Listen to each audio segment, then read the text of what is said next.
Bom dia, eu sou o professor Rodrigo dos Santos e o tema da aula de hoje é Ensino de História e Cultura Afro-Brasileira. Nesse tema, nós temos o seguinte objetivo: problematizar a relação e promover estratégias de abordagem da cultura afro-brasileira no ensino de história. Para atingir esse objetivo, nós organizamos nossa aula em 3 momentos. É uma aula introdutória, pensando inicialmente e de uma forma breve o que é ensino de história. Depois disso, nós partimos para trazer alguns elementos, algumas discussões da cultura afro-brasileira. E por fim, nós fazemos uma junção. Questionamos o porquê e da relevância de um ensino de história que contemple a cultura afro-brasileira. Então, nesse sentido, eu pergunto para vocês o que é ensino de história. E isso surge e traz várias possibilidades. Né? O campo do ensino de história é marcado por inúmeras formas, possibilidades, jeitos, maneiras de dar uma aula. Não há um modelo a ser seguido, mas há alguns percursos, algumas experiências que nós podemos utilizar como base. A princípio, todas essas experiências, elas partem de superar uma visão eurocentrista de história, pensando a Europa como centro de tudo. Ou ainda uma visão etnocentrista de história, pensando grupos como melhores que outros. Devemos tomar cuidado e pensar que não temos como roubar uma história, não há apenas uma história do Ocidente, mas também há uma história do Oriente, há uma história das Áfricas, das Ásias, que nós conhecemos e reconstruímos enquanto historiadores a partir do presente. Por quê? Porque o passado é conhecido a partir do presente e atravessado por expectativas de futuro, de projeções. Nós não temos uma máquina do tempo para voltarmos e vermos o passado tal como ele ocorreu. Ou ainda, como filmes de Volta para o Futuro ou filmes Questão do Tempo, que tem uma máquina do tempo para cristalizar uma época. A história e o ensino de história é feito a partir de vestígios e fontes. Kainelli, ela chama atenção para nós que nós precisamos dessa fonte. Ela utiliza, enquanto fonte, uma máquina de macarrão e faz aqueles questionamentos, aquelas problematizações dentro de uma sala de aula. Ela está trabalhando com crianças, desenvolvendo a consciência histórica, mas ela pergunta quando, como, se elas já tinham visto aquilo e fazendo associações. Porque o ensino significativo é aquele que faz com que a gente tenha conexões na nossa mente. Com a Lei 10.639 de 2003, o ensino de história é marcado por um novo desafio: abordar a cultura afro-brasileira e africana. Em 2008, esse desafio se torna duplo, porque além de abordar a cultura afro-brasileira e africana, o ensino de história e a escola, de uma forma geral, ela precisa também abordar a cultura indígena, que são grupos que por muito tempo foram marginalizados durante a nossa sociedade. E também temos que tomar cuidado, e aí o professor Gonçalves traz para nós, que é um desafio fazer uma narrativa, de não fazer uma narrativa da escravidão ou da diáspora africana. Contemplar esses sujeitos nas suas Áfricas, e não apenas do período em que foram escravizados no Brasil. Precisamos trazer para o ensino de história mais uma história dos africanos e dos afros brasileiros, do que uma história que pense as mazelas e a crueldade da escravidão. Não podemos fazer uma história à la Gilberto Freire, fazer uma história da escravidão ainda romântica, apresentar que a escravidão foi boa. Ela não foi, não. E mais do que isso, nós temos que pensar esses sujeitos e nas contribuições para a sociedade brasileira. Nesse sentido, nós temos que pensar a cultura afro-brasileira. E quando falamos em cultura afro-brasileira, o primeiro questionamento que temos que ter é do conceito de cultura. Afinal, o que é cultura? O que vocês podem me dizer sobre esse conceito? Nós podemos pensar em uma cultura? Há uma cultura única, homogênea? Não. Né? A cultura tem que ser pensada enquanto culturas. E eu gosto de uma definição do Stuart Hall, que ele traz a ideia de significados partilhados, que ora convergem, ora divergem. Então a cultura ela tem que ser pensada como um conjunto de ações, de práticas desenvolvidas pelas pessoas. Além das questões do belo, de desenhos, de pinturas, de esculturas, ou de questões do erudito, de músicas, principalmente músicas clássicas.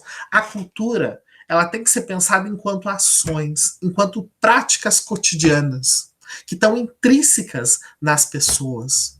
Maneiras de falar, maneiras de andar, religião, religiosidade, ações do dia a dia e principalmente de pessoas comuns, não de heróis, como a própria história prevê. O Delton Felipe, ele traz num livro organizado por ele e outros pesquisadores pelas edições Diálogos da UEM, que mais de 50% da população reconhece que há um ancestral africano, mas tem dificuldade de mensurar as contribuições. Porque durante sua vida escolar, elas aprenderam a escravidão, sim, e alguns trechos, alguns pedaços, e não conseguem mensurar as contribuições da população africana.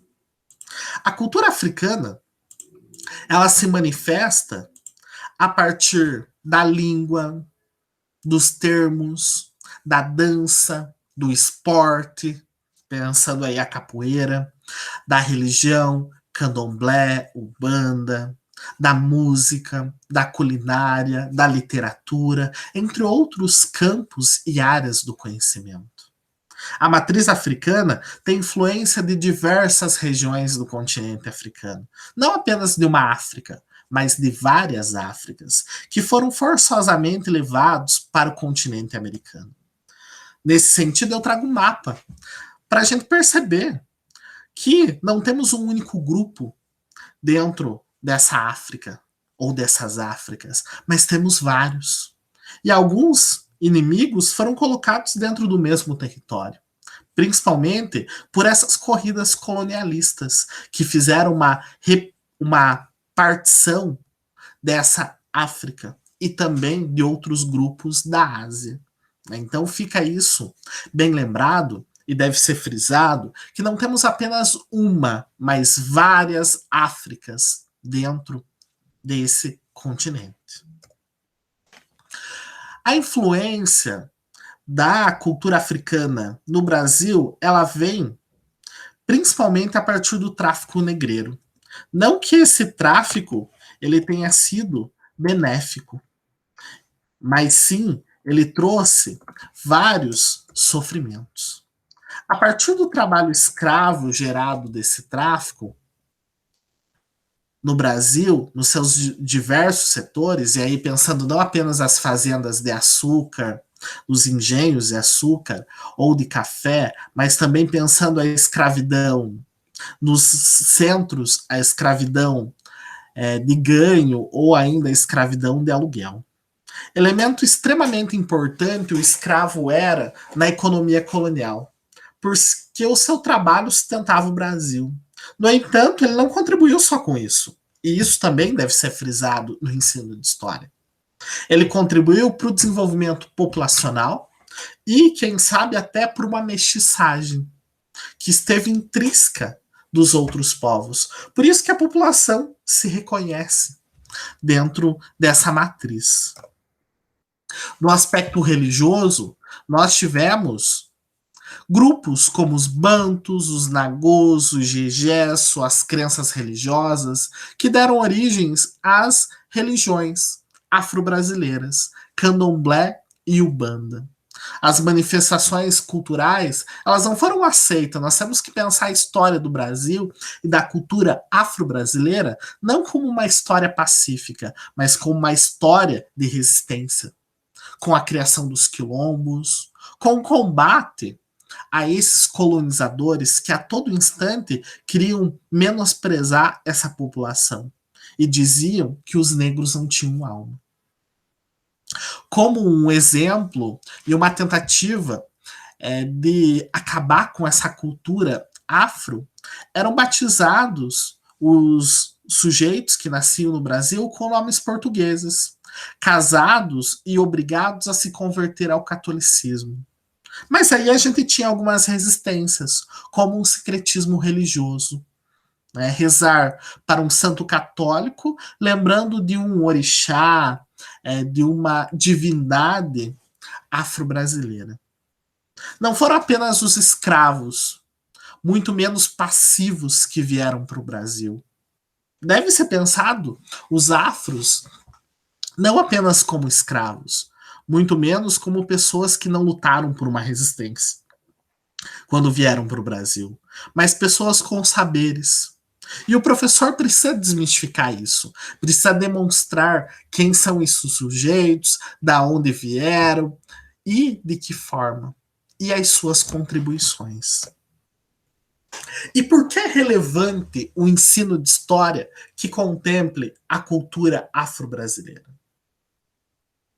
O Stuart Hall ele chama atenção para nós que a sociedade ele tem a tendência a reduzir as pessoas em poucas características, consideradas simples e essenciais, que tem a ver muito com a questão do racismo quando a gente fala do negro, a questão da estereotipagem, reduzir o sujeito a apenas uma característica sua. Os negros tinham lábios grossos, tinham um nariz grosso.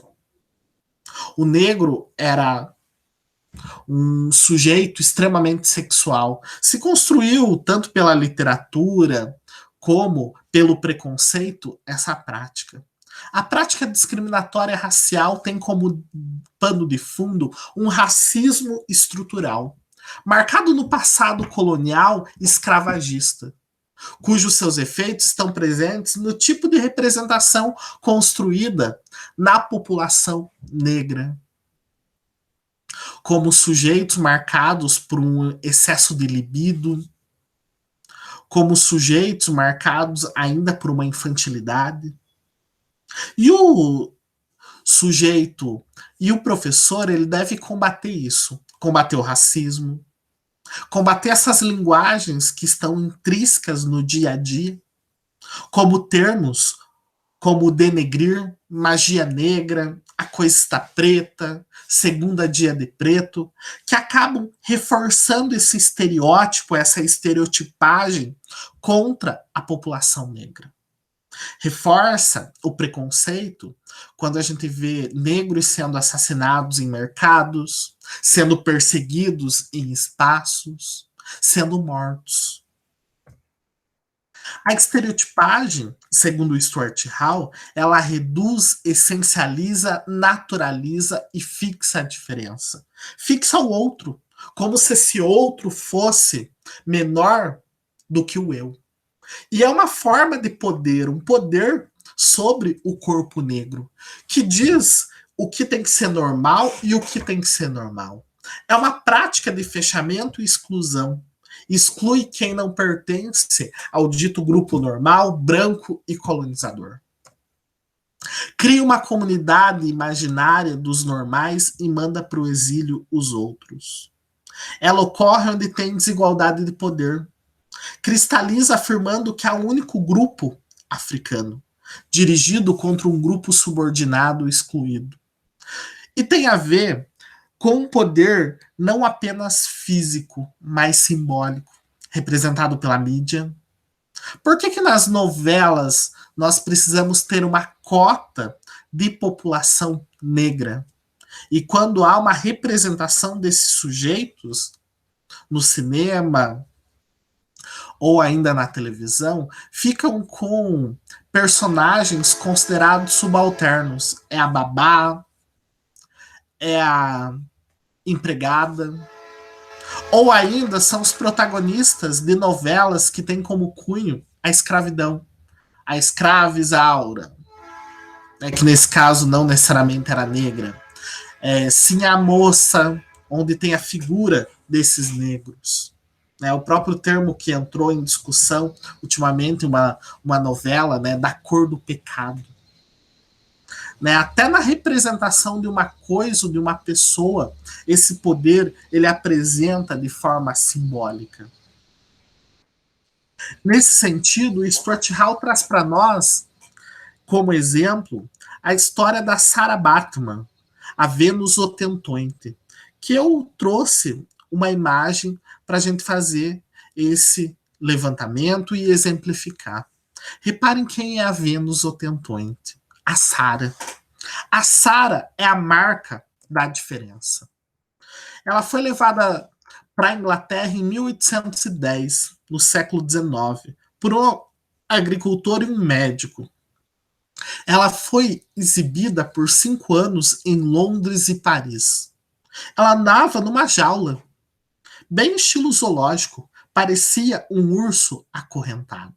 E morreu 5 anos depois de varíola. A Sarah era considerada a marca da diferença, pelo seu tamanho diminuto e nádegas protuberantes.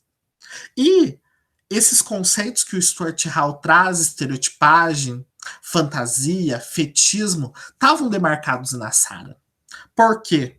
Né, a Sarah, depois de morta, ela teve seus órgãos sexuais fatiados e expostos em museus, na Paris e em Londres. Por quê? Porque era o diferente, era o exótico, era o não normal. E nós precisamos combater isso hoje. Combater esse fetismo, né, com os órgãos sexuais dos sujeitos, com o apetite, o considerado apetite sexual, a fantasia, né, do negro. E a Sarah demarcou muito bem isso, demarcou essa diferença, né, pensando também aspectos e exemplificando a partir da pornografia, né, seria uma parte pelo todo, né, se cortou a Sarah, se expôs nas suas partes, como hoje é feito com a pornografia. Não precisa saber quem é. Principalmente a pornografia quando se refere a negros. Né? Não precisa saber quem é, mas precisa visualizar o seu órgão sexual. A Sarah tornou-se a marcação da diferença. Não se encaixava nas mulheres europeias. Foi reduzida a sua natureza a seu corpo. Representação por oposições polarizadas e binárias. Era considerada primitiva. Né? Até que ponto hoje, né, o branco é considerado civilizado e o negro é considerado não civilizado, o selvagem, como a Sarah. E ela foi reduzida. Suas partes preservadas, né, a ideia da pornografia, como eu já demonstrei, desmontada por esse fetismo do branco. Outro conceito bem importante que o ensino de história precisa repensar e pensar quando fala de população negra, aqui eu trago 2 exemplos, né? O primeiro, a estereotipagem, e o segundo, a necropolítica. A necropolítica é um conceito do Bembe que utiliza o biopoder do Foucault e avança, pensando um estado de exceção, trazendo noções de soberania e de execução.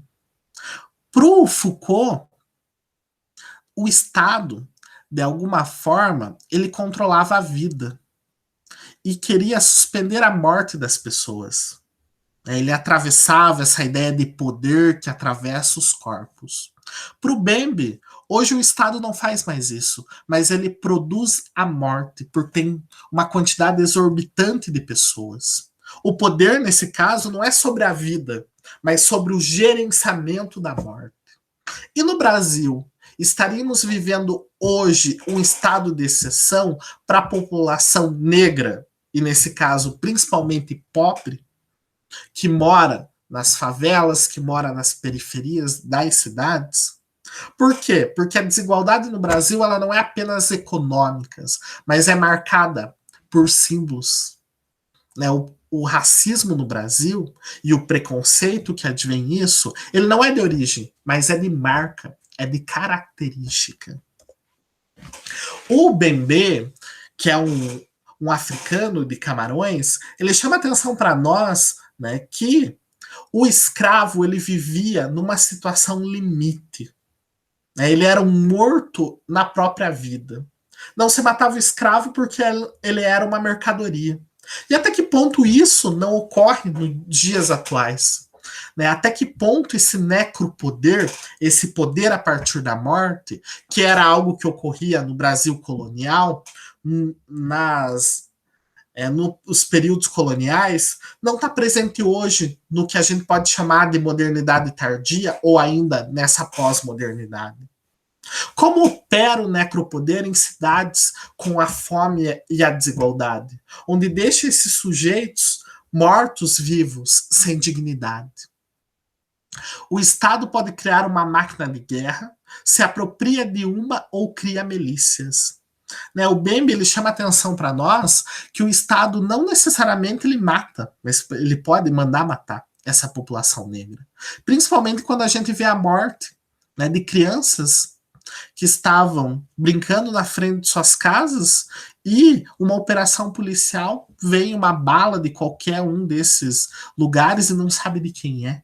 E o Estado também não se interessa em investigar o que aconteceu com essa morte. E a minha morte anda junto com a morte do outro. E eu me sinto feliz por eu sobreviver executando o outro. Porque de alguma forma eu não me estranho com aquilo. Parece tão natural. E se preocupa com a morte do branco, que foi esfaqueado na Lagoa Rodrigo de Freitas. Mas não se preocupa com o negro que foi esfaqueado, sofreu uma bala perdida. Por quê? Porque ele estava na favela.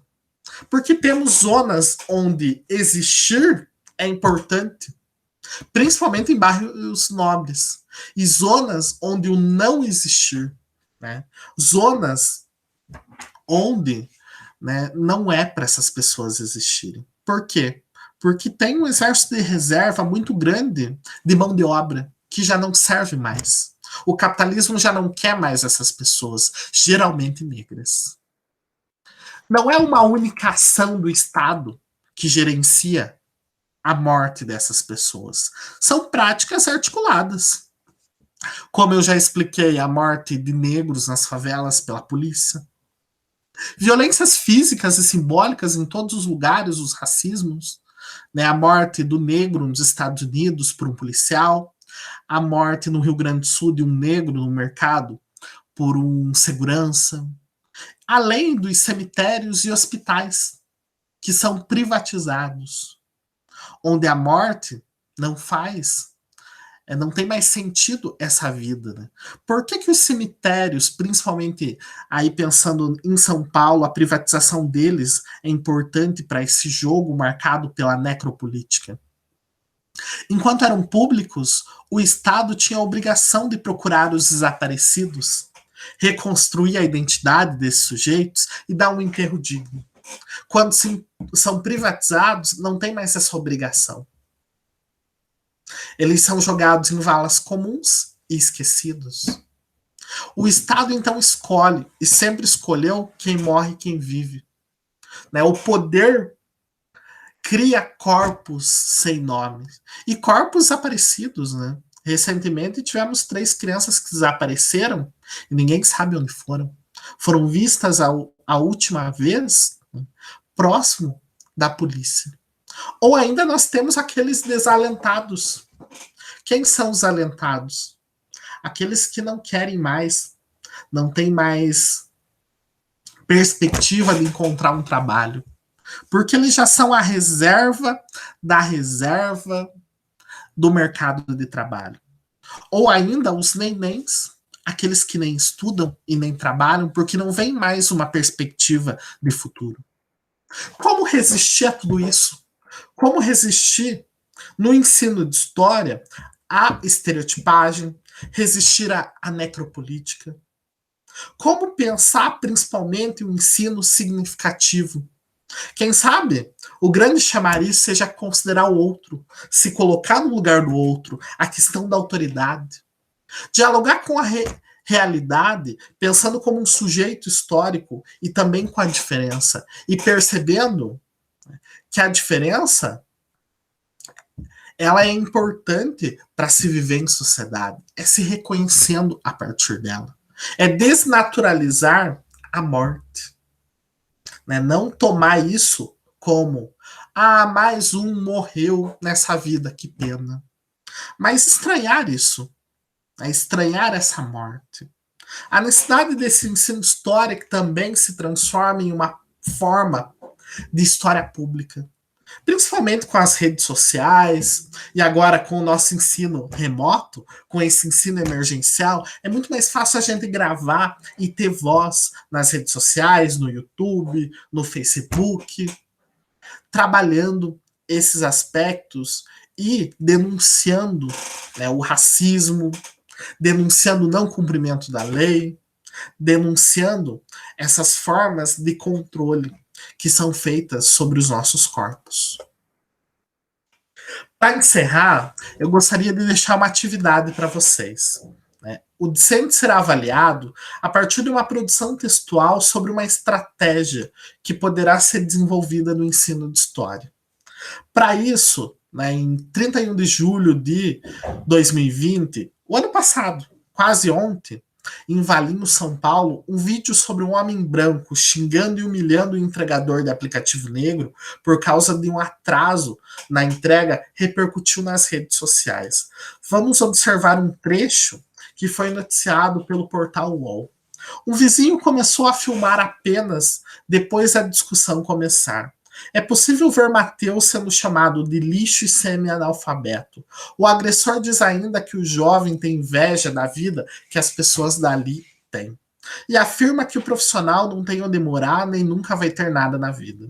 Esse caso repercutiu e esse sujeito que agrediu o motoboy negro, ele alegou que ele estava com distúrbios e no fim não ocorreu nada porque ele não estava, porque o negro está numa zona do não ser. A partir disso, nós verificamos que casos de racismo, infelizmente, se tornam cotidiano em várias partes do mundo, inclusive aqui no Brasil.